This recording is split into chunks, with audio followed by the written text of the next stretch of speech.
Hello, my friend, and welcome back to my channel. My name is Ellen. I'm a burnout and stress management coach.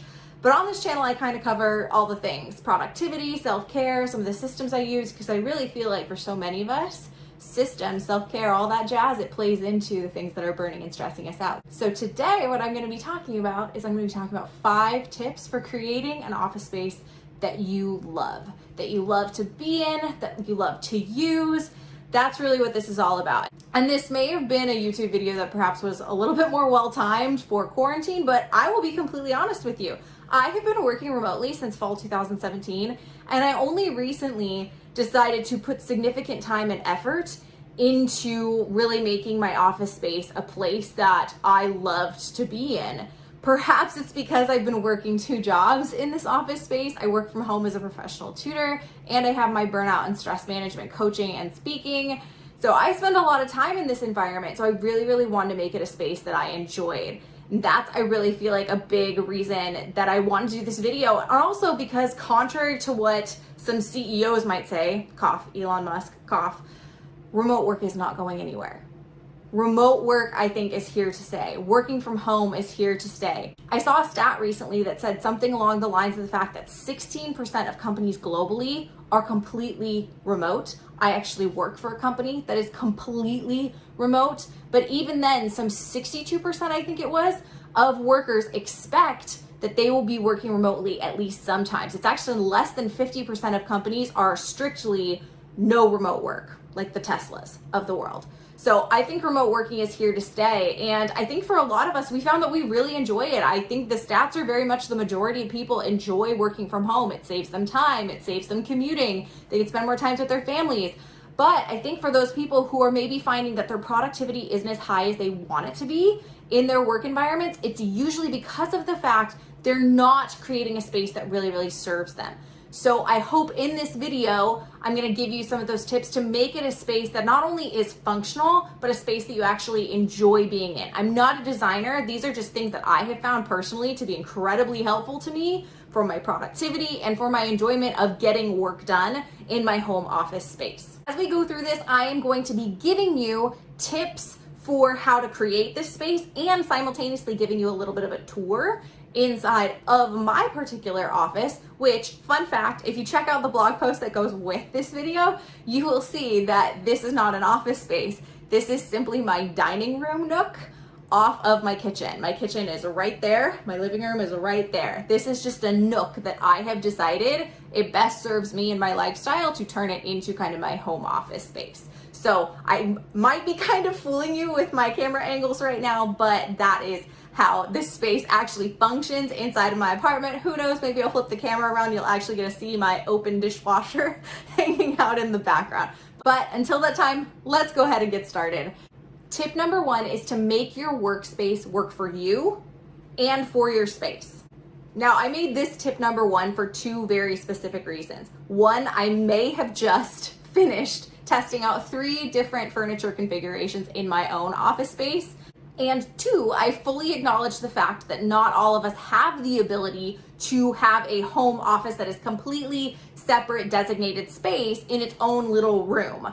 I am filming this right now from a 700 square foot-ish apartment, 1-bedroom apartment. I do not have the space inside of my apartment to have a separate office in its entirety, but I have created a sort of office space for myself, and I'm going to show you a little bit of how I did that and some of the things that I've done. One of the things that came up as I was doing research for this video, what are some of the other tips that are online? Do I agree with them? Do I disagree with them? One of the things that I found, which you will quickly find that I do disagree with, is that we should feng shui our offices. Now, this I found does not work for me, does not work for my space, even if I might want it to. And I think that's part of this is we've got to make our office spaces work for us and our space, even if we might want them to look a little bit differently. Feng Shui is one of those things for me. Feng Shui does not work for my space. I have a wall here and I have this wall behind me. The space in front of me and the space to the right of me right now, those spaces are not walls. And Feng Shui tells us that we need to have our back to a wall, and it tells us something like we need to have our desk diagonally in front of us. And in the space that I am in, that would mean that my desk would be sticking out like 3 feet into my workspace, and it just doesn't work. I've tried it. It just does not work for my space. So things like feng shui, you might want to try to feng shui your office. If it works for your space, heck yeah, try it. But if it doesn't, don't force it.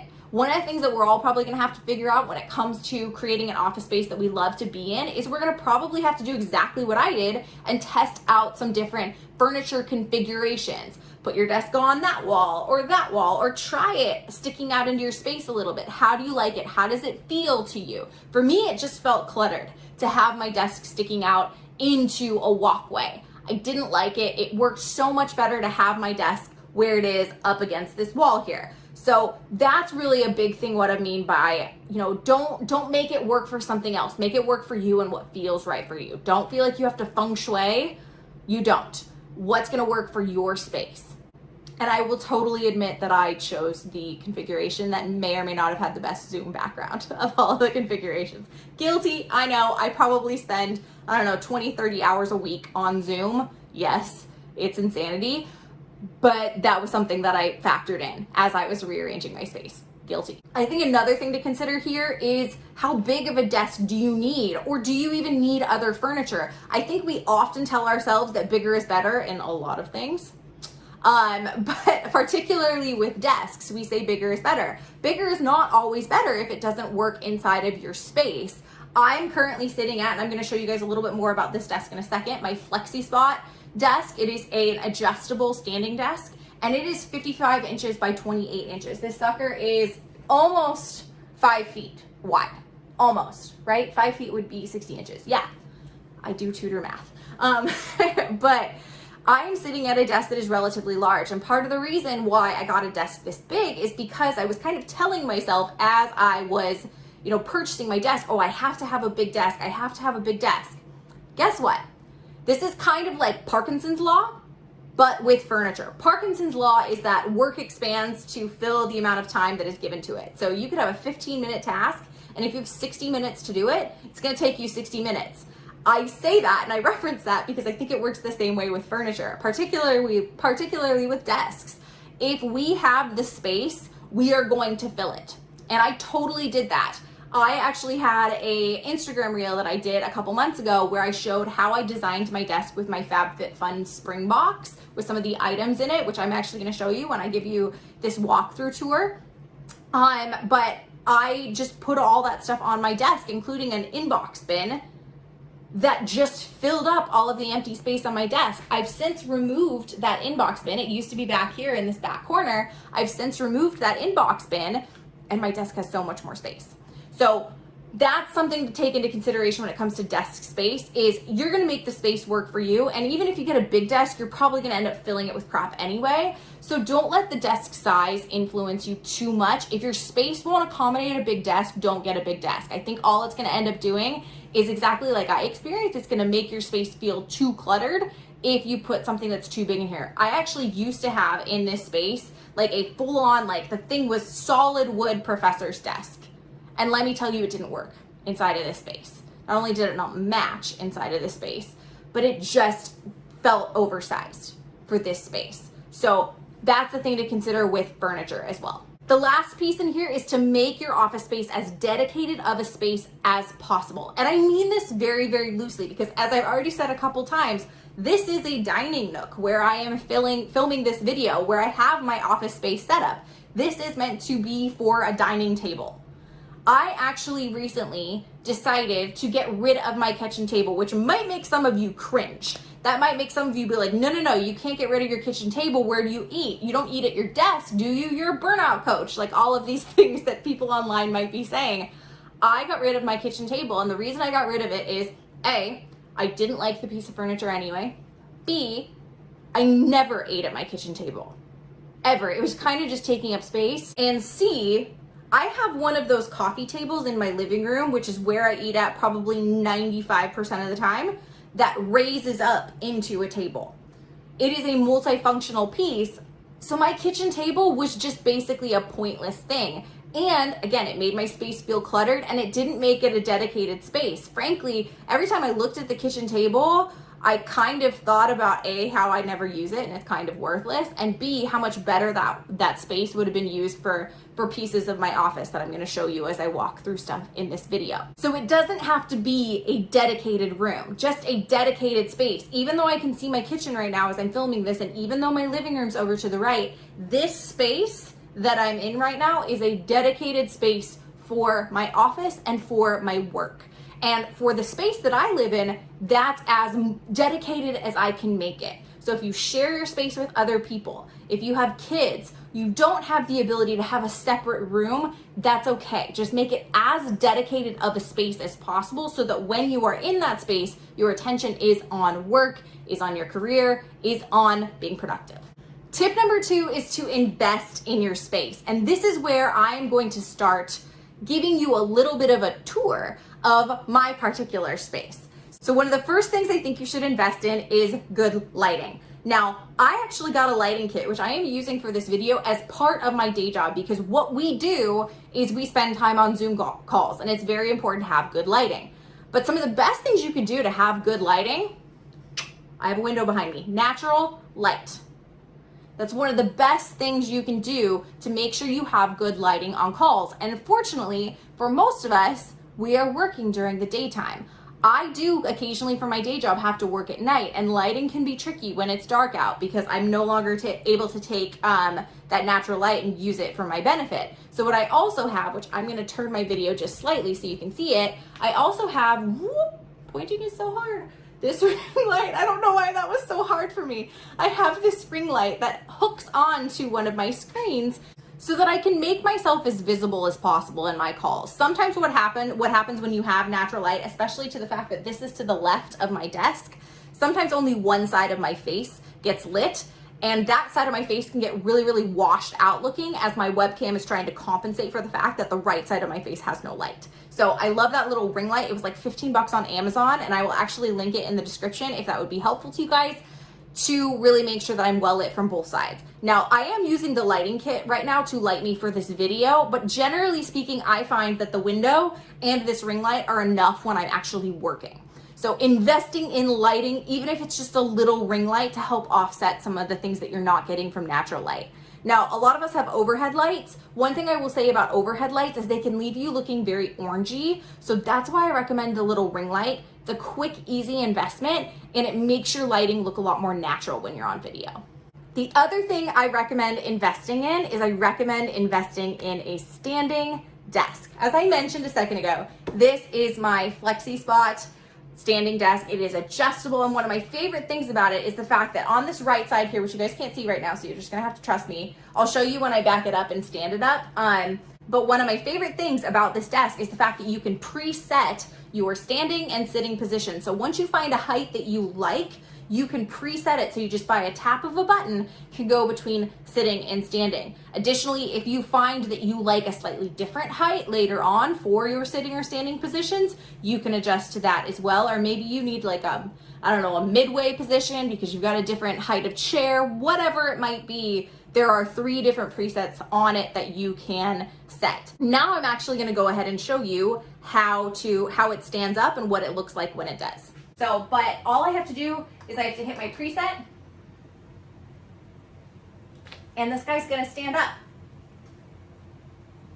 So I usually set mine to, I'll actually tell you the preset for when it's down at desk level in just a second, but I usually stand it up to 42 inches when it is in standing position.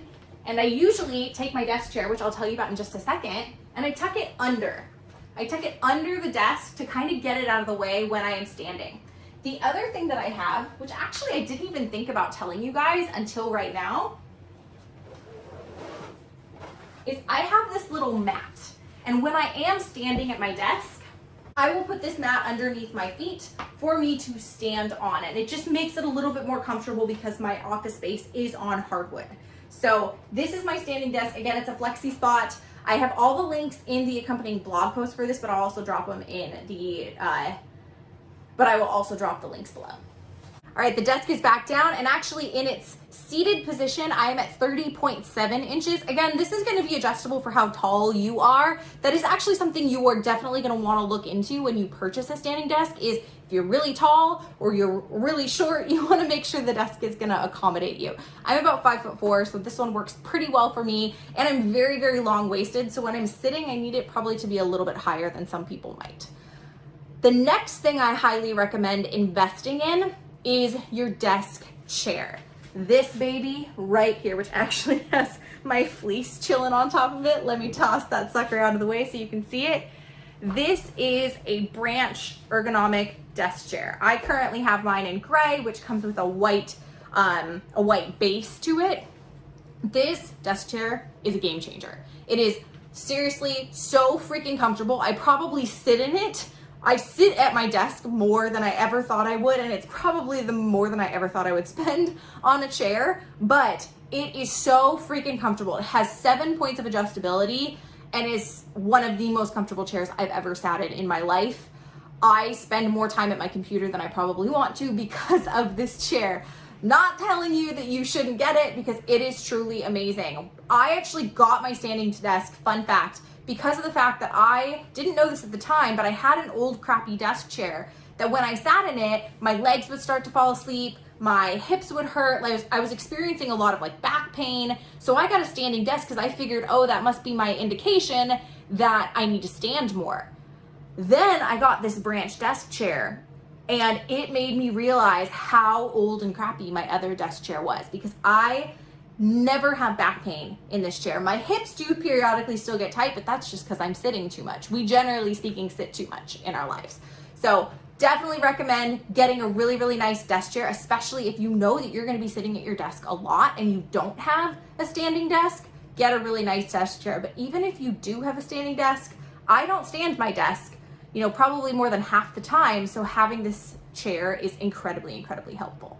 Last but not least, one of my big recommendations is your tech.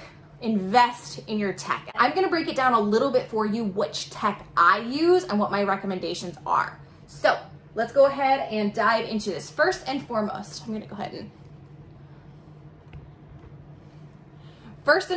you can see over here my laptop. I am not a Mac person when it comes to computers. I never have been. I have an iPad Pro. It's actually brand new and it's sitting right here. I have an iPhone, but I have never liked Mac computers. So this is an HP Omen. It is a 15.6-inch laptop. And the reason why I got this, it's actually a gaming laptop. And the reason why I got this is, as I mentioned already, I spend a lot of time on Zoom, and Zoom is a very bandwidth heavy program. It really requires a lot from your computer, not just in terms of bandwidth, but it's just kind of a beefy program to run. And I have had a previous laptop that used to BSOD all the time on me when I was running Zoom and had other programs up in the background, which is just kind of the nature of the work I do. I have to have other programs up in the background. So I ended up getting a gaming laptop, not because I game in the slightest, but because of how powerful they are. This guy has a Ryzen processor, which, caveat, I will admit, I didn't know this when I bought this computer, but Zoom and the Ryzen processors butt heads a little bit.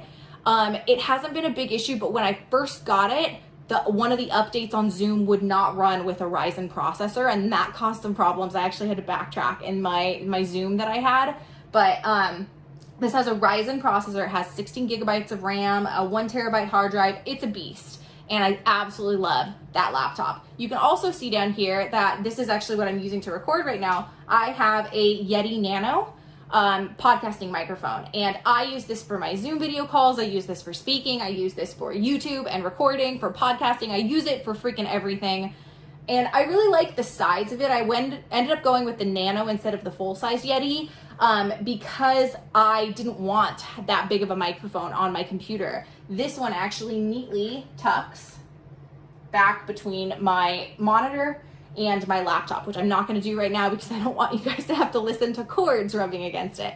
So that's another piece of tech that I really, really like. Then you can also see over here, I've got my keyboard and my mouse. I have the Logitech Pop Keys keyboard and mouse, and I really got these, and this is a tip that I'm going to get to a little bit later, just because they're so fun looking. I'll be completely honest. I got these because they are just really, really fun looking. I think they just add a little bit of something to your space, a little bit more fun, a little bit more color.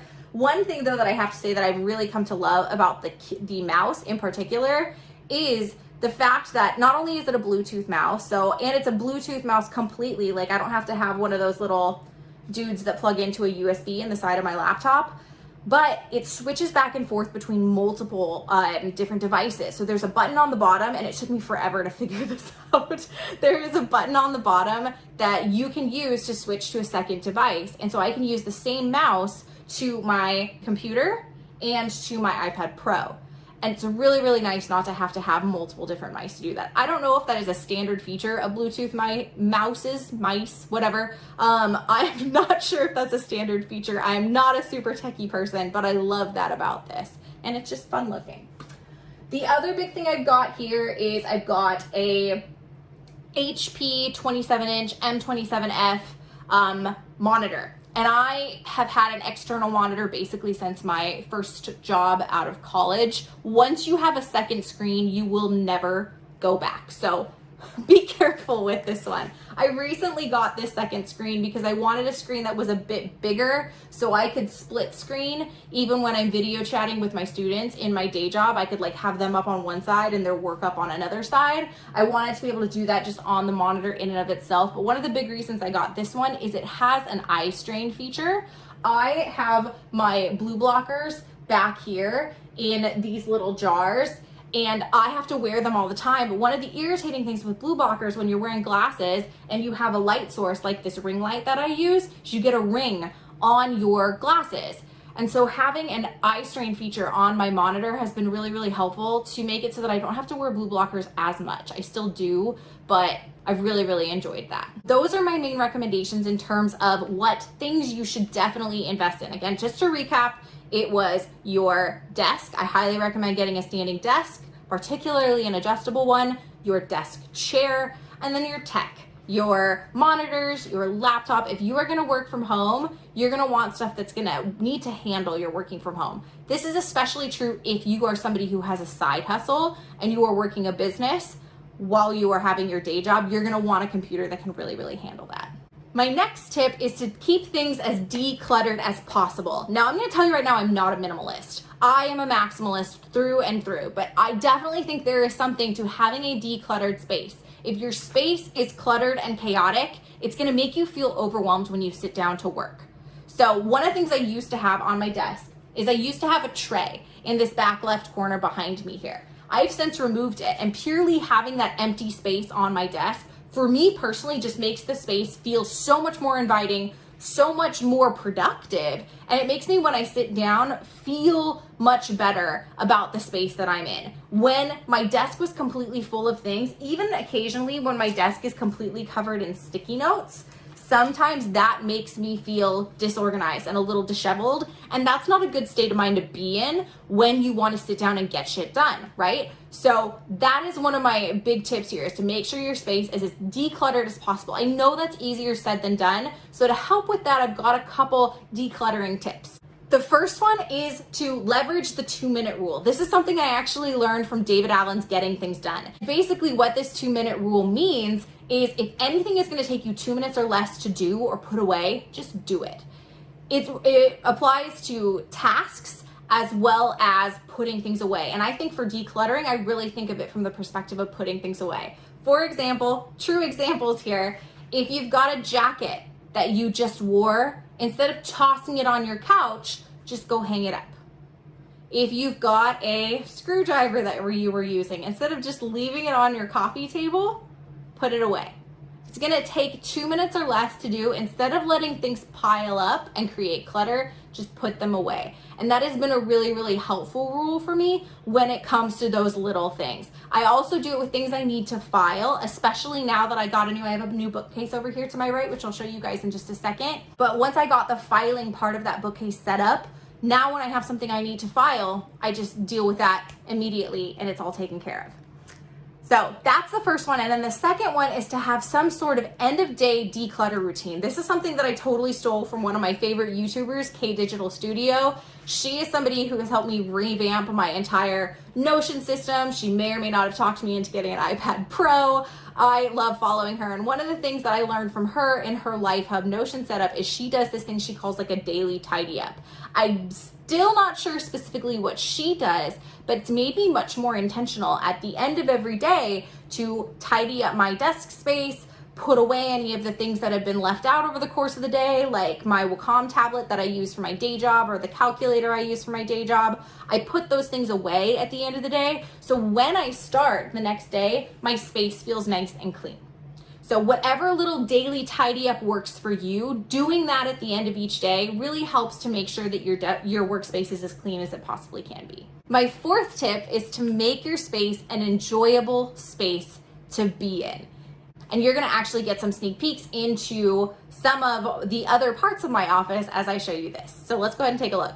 So this is a glimpse into one of the ways in which I personalize my space. This is actually right behind where I was before, on the wall right where the window is here. And here I've got another bookshelf, and this is actually the one that has the filing cabinet in it.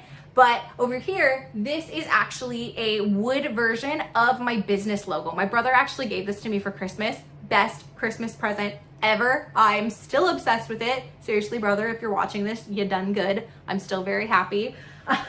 But this is one of the ways in which I personalize it. I also love little decor like this. I love to put plants out.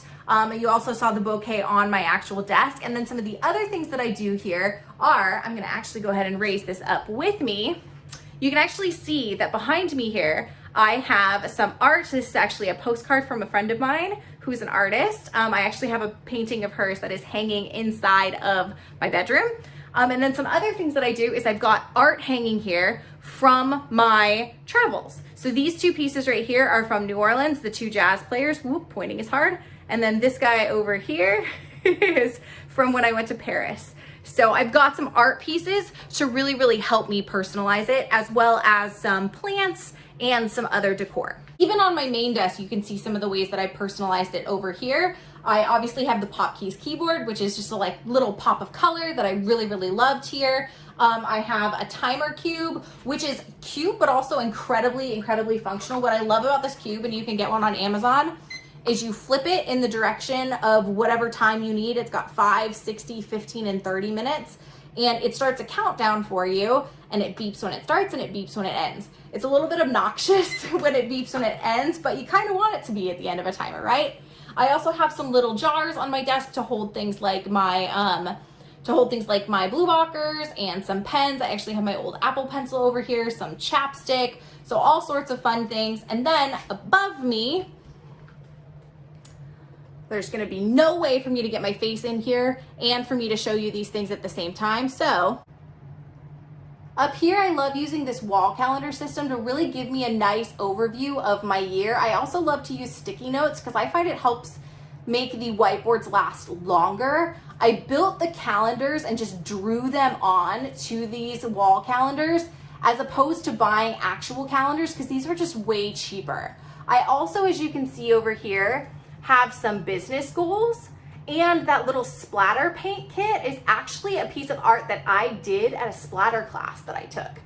So in a nutshell, all of these are really fun ways that you can personalize your space.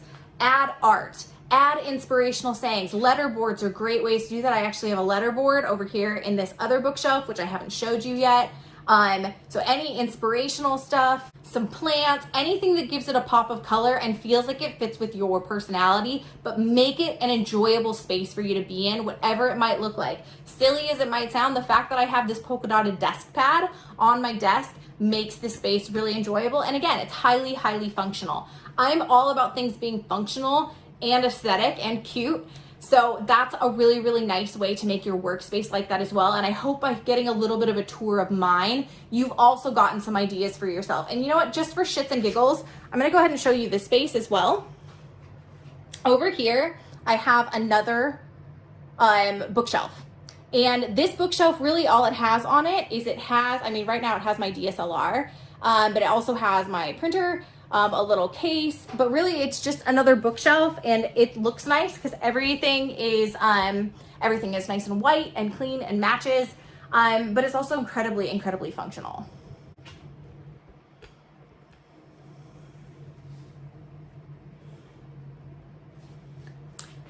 If you want more on that or some of the details to some of the things that I have in my space, I put as many of them as I could in the description below, but definitely head on over to that blog post because I've got closer up shots to some of the stuff that I showed you on the desk space, and a little bit more detail there.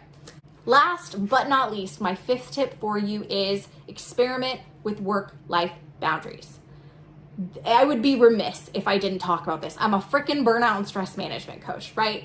And it's no secret to any of us, especially those of us who were pushed into work from home during quarantine, that it's hard to step away from your work when your work is at your home. There really is not that physical separation between your office and your workspace. And that can be really tough and really problematic, right? So we really have to think about what our work-life boundaries are. Now, I may do this for work. This may be my job, but I'm not going to sit here and tell you these are what your work-life balance habits and boundaries should be. I don't know you. I don't know your work. I don't know, what little munchkins you might have running around at home. I don't know you and what you're specifically dealing with, or even what kind of work you are in. So it would be, frankly, me overstepping to even start to sit here and say, you should do this, you should do that. I might send you in the wrong freaking direction anyway. So I'm not even gonna try to do that. But what I am gonna tell you is this. First, have a shutdown routine at the end of the day. I find one of the biggest reasons why people can't step away when they're working from home is either they don't have a space that they feel productive in, so they didn't get enough done during the day, or they have loose ends that they haven't dealt with. So having some sort of end of day shutdown routine where you do deal with those loose ends is a really good idea. One of the ways in which I do that is I do a sort of brain dump at the end of the day. So anything that is lingering and on my mind gets addressed. If you find that those lingering on your mind things last into the evening, you can always do another brain dump before you go to bed. I actually keep a notebook next to my bed just in case that happens, so that I can take all of the anxiety and concerns that are floating around in my brain and deal with them. But not in the moment, I deal with them later. It's actually incredible how resolved they feel when we've written them down, even if we actually haven't dealt with them. The other recommendation I have is kind of a weird one. Put your desk out of your eye line as much as possible. Now, this is gonna be a little bit hard to demonstrate. You're just gonna have to trust me here. But based on where my desk is, my living room is over here. When I am, watching a movie, I'm a big movie buff. I might be watching a movie at the end of the day, having a nice glass of wine, whatever. My TV is against a wall that is over there. So when I am looking at my TV, I can't really see my desk. Same thing with when I'm playing the piano. My piano is actually in my bedroom. It's in another room. I have a full-size electric keyboard, so not like a full-blown piano in my apartment. That would be ridiculous. Or even when I'm painting, I actually tend to set up my paints in a way so that I have light on them. And so therefore I'm not looking at my desk either. So as much as you can, keep your desk out of your eye line when you are just doing kind of your day-to-day life activities, the better. Because it's gonna do as much as you can to kind of keep work out of your mind. Out of sight, out of mind. That's kind of the idea behind this. And then last is to know your productivity style. This is actually something I dive much more into in my burnout membership. I know, subtle plug, but this is something I dive a lot deeper into. In a nutshell though, there are 2 productivity styles. There's the integrator and the segmenter. For a segmenter, they're like a very typical approach to work-life balance, and they are usually so good about it that it could be, they could see their computer, they could know that they have lingering to-dos, and they're like, what the freaking ever, I am off the clock, I am not working. They're almost highly stubborn about it. That's how I am with my day job, not gonna lie. That's really how a segmenter is. So they don't have as much trouble with this. But an integrator, they're somebody who's very flexible about when they work. They might work a little bit in the morning, a little bit in the evening, might go for a really long walk in the afternoon. They don't like the defined 9 to 5 schedule. They just want to work when they want to work. And for an integrator, they're the ones that really struggle with feeling like they're working all the time, especially when they work from home. So if you're an integrator, I highly recommend making sure that you are scheduling your social activities, your hobbies, your workouts, all of those things that are your life part of work life. Schedule all of those and then work around them. That is going to make it so that you do feel like you're getting life in, even amidst all of the working. So again, I'm not going to necessarily tell you what your boundaries should be, but I hope those tips give you a little bit of context. Oh my God, that video was way longer than I thought it was gonna be, for one. But I really hope that you took something from it, that you got some ideas for how to personalize your office space and to just make your office space more enjoyable to be in. I think a really underappreciated part of productivity is that we have to enjoy our systems. We have to enjoy the environments in which we work. And if we don't, we're just missing out on maximizing our productivity. So I hope that this gave you some ideas for how you can go about doing that, some tips, some tricks, and maybe even some new tech that you might try. Speaking of tech, bear with me as I figure out this whole YouTube thing. I definitely am learning the ropes. I don't have the greatest tech in the world yet, but what really matters is the content. And if you really feel like you enjoyed the content that you got out of today, go ahead and click that subscribe button and drop a comment for anything you'd love to see me dive deeper into. I know Notion was one of the things that I mentioned. I plan on diving deeper into that, but if there's anything else you'd like to hear more about, definitely drop a comment, let me know. But with that, I hope you have a great rest of your day, and I will talk to you next time.